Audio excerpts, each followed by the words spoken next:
welcome to another interview in our Let's Talk podcasts.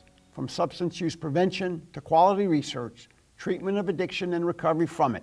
These award-winning podcasts focus on the issues of importance to Hazel and Betty Ford, issues that we know matter to you too.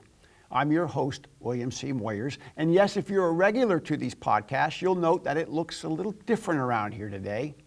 As we all know, a lot has changed in the world since our last round of podcast interviews back in the winter of 2020. Hazel and Betty Ford take seriously the need to do everything possible to prevent the spread of coronavirus among our patients and our employees. Even here in the studio, we are following public health guidelines. As a result, I can take off my mask for this interview because the production crew, the executive producer, and yes, even my guest are elsewhere. Dr. Kate Gliske is a research scientist with the Hazel and Betty Ford Butler Center for Research. But for this interview, we are tapping into her expertise as a scientist with a doctorate in family science. She's joining us today to talk about the parent-child interactions and the stress that parents feel during recovery from an addiction. Dr. Gliske, thanks for joining us today. Thanks for having me, William. What is it about early recovery that impacts parenting so much? Well, because we know that a major trigger for cravings occurs when people encounter stressful situations, any ongoing source of stress is in turn a risk for relapse. So, William, you have children, correct? Yes. Yep. And no matter what age children are, there are joys and difficulties. And, for me, I have two great kids. They are 2 and 5 years old, but on a fairly regular basis, they stress me out.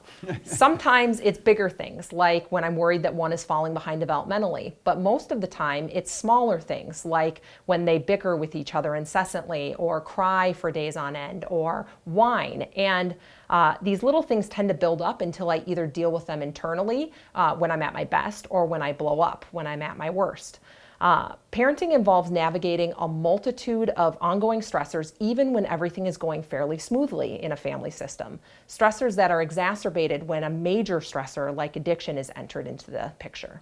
And another major stressor could be like a virus. Or Absolutely. Yep. And then they all build up one on top of the other, leading to a really big stressful situation. Yes. And so tell us more about this family system. Yep. So I think one of the easiest ways to think about this is think about a baby's mobile that hangs above their crib. Right. Yep. And how around. all of the extensions balance each other out. They come to rest. And this is a really good example of a healthy family system. So imagine then that you put a weight on one of the extensions, and what happens to the rest of the mobile? It's all out of whack. Yep, everyone moves around. And so in a family system, anything that affects one person substantially, like an addiction, necessarily impacts all other aspects of the family system. So think about what would happen if you cut off one of the extensions. Everything would rebalance, but eventually it would come to some semblance of normalcy. That's akin to a family of one of the parents leaving the family system to go to residential treatment, and or if even having to take a lot of time to devote to recovery activities. It's going to impact everyone. So what happens when that parent returns to the family system? So think about gluing or taping them back onto the main branch. Right. It's going to disrupt everything once again. Even if it's positive change, it's still disruptive to the whole family. Every time a family system changes, the kids are thrown out of whack in this. And that can trigger a lot of negative emotions and behaviors. So unlike adults, kids are not great at articulating how they feel. So a 5-year-old, it would be great if they could say, Mom, when you left, I was really sad and it hurt a lot. And when you came back, I was so happy to see you, but also still really mad at you that you left me in the first place. No, that same child is going to hit the neighbor kids or cry all the time or act out in some way because kids show how they're feeling through their behaviors. There are a lot of risky components that collide here at this point in time. You have parents that are already stressed out because of the major ongoing stressor of dealing with their or their spouse's recovery from an addiction. You have kids that are suddenly acting out at the very time when you'd expect them to be acting their best. And that very behavior can be a powerful trigger for cravings and can lead to a cycle of negative interactions between parents and their children. Those interactions, talk more about that. We know that when parents are dealing with a major ongoing stressor, like financial problems, military deployment, or in our case, an addiction, that they themselves are stressed out and that impacts their parenting skills. So when I'm having a hard day at work, I am infinitely more likely to snap at my kids when than days when I'm not dealing with stress otherwise. My tolerance is just lower. Research tells us that one of the main pathways linking family stressors to internalizing problems like depression, anxiety, and externalizing problems like acting out and lying in children is through that stressor's impact on parents' parenting skills. So when parents are stressed out, they're more likely to initiate conflict with their children and to follow through with inconsistent discipline. Imagine a parent walks into a living room to find that their kids have torn it apart, moved all the furniture after they spent copious amounts of time that morning cleaning up. If the parent is having a hard day already, they're going to snap. They're going to start yelling, "How could you do this to me? I spent so much time cleaning up."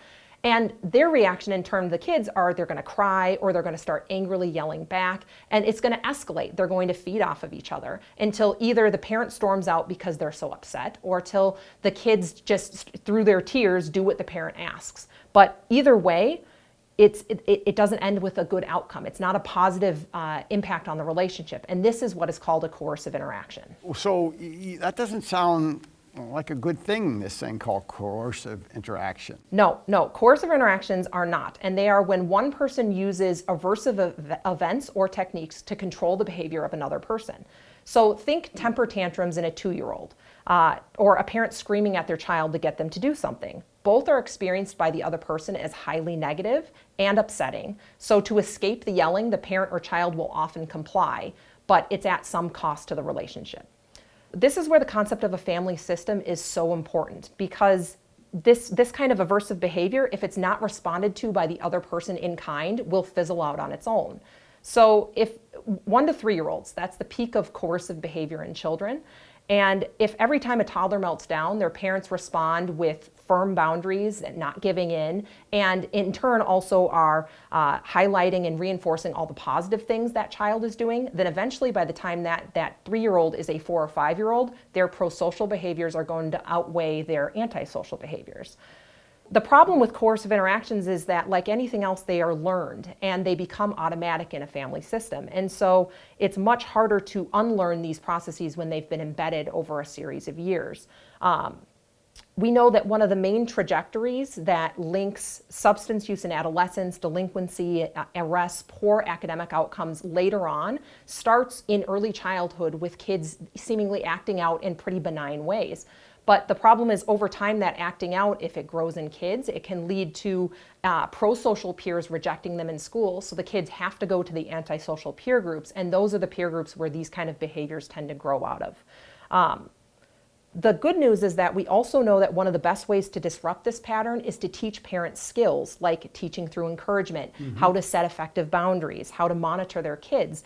And if we do this, it helps them to feel like a more effective parent. And it turns out that, like most things in life, when we are confident that we know what we're doing at something, we do a much better job at it. And that is true about parenting. So you're talking about parenting, and we all know the dynamics of parenting and the challenges and the good opportunities with it. But then, of course, for the Let's Talk podcast, we've got to bring back in that dynamic of early recovery. What do families, what can they do? So parenting, I always say, is one of those things that it's one of the most challenging and important jobs that any of us are going to do in our lifetime. And it's also the job that comes with no formal training. So all of us are doing the best we can to figure out how we can do our best based on what we experienced ourselves or what we saw in others. It's normal that there are times when you're stumped. Fortunately, there have been several successful interventions developed for parents over the years to teach these kind of skill-based tools to add to our kind of proverbial parenting toolbox that can really help, particularly when families are under stress. So we've learned a couple of things that I'm going to just pull out of, for families that are in early recovery. The first is to focus on quality interactions with your kids. So as I've talked about previously, early recovery is a time when parents need to stay engaged and connected to resources that support their ongoing sobriety. So you don't tend to have a lot of time left over. So if you don't have a lot of time, then you have to focus on quality time with your kids.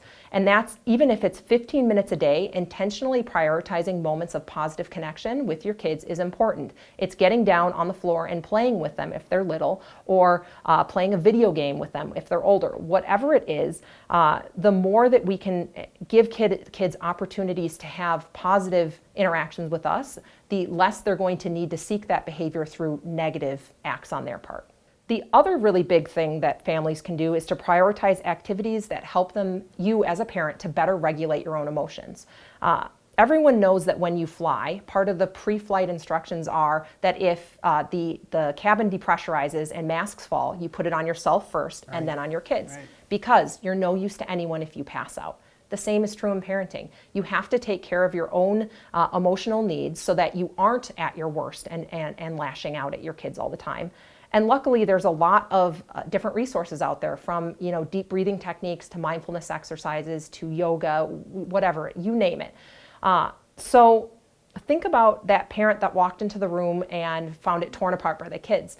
If that parent felt in themselves that their anger was rising, and instead of yelling at their kids right away, stepped out of the room and took some deep breaths, thought for maybe 10 minutes till they cooled down again about what they could do differently, and then re-entered the room, they're going to address the situation much differently. They might calmly talk to the kids about how they're going to clean up when they're done, or better yet, they might join in and become another pirate on their kids' pirate ship. Either way, it's a much more impactful and positive way, leading to a much more positive outcome for not only parents, but for the entire family.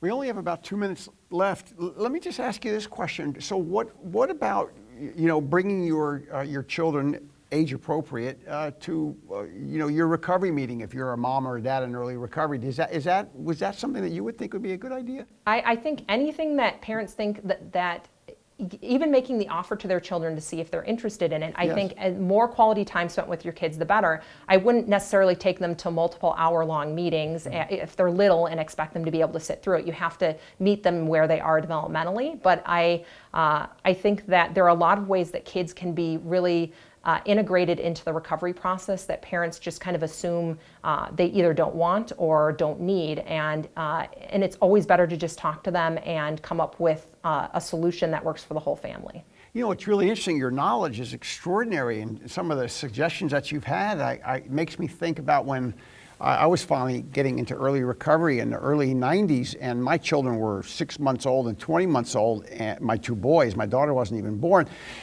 And nobody in treatment was telling me how I should be a parent when I got out of there. And I'm kind of wondering, maybe that's something that should be incorporated into the treatment regimen. Absolutely. I think that every person can benefit from parenting skills that are just overlooked as being something that we should know. And I think particularly families that have dealt with addiction and that are in early recovery could benefit from this more than almost anyone else. Well, we've certainly benefited from your insights today. Thank you, Dr. Gliske, for bringing those to us today. And thanks to all of you for joining us. Be sure to tune in again for another edition of our regular podcasts, Let's Talk.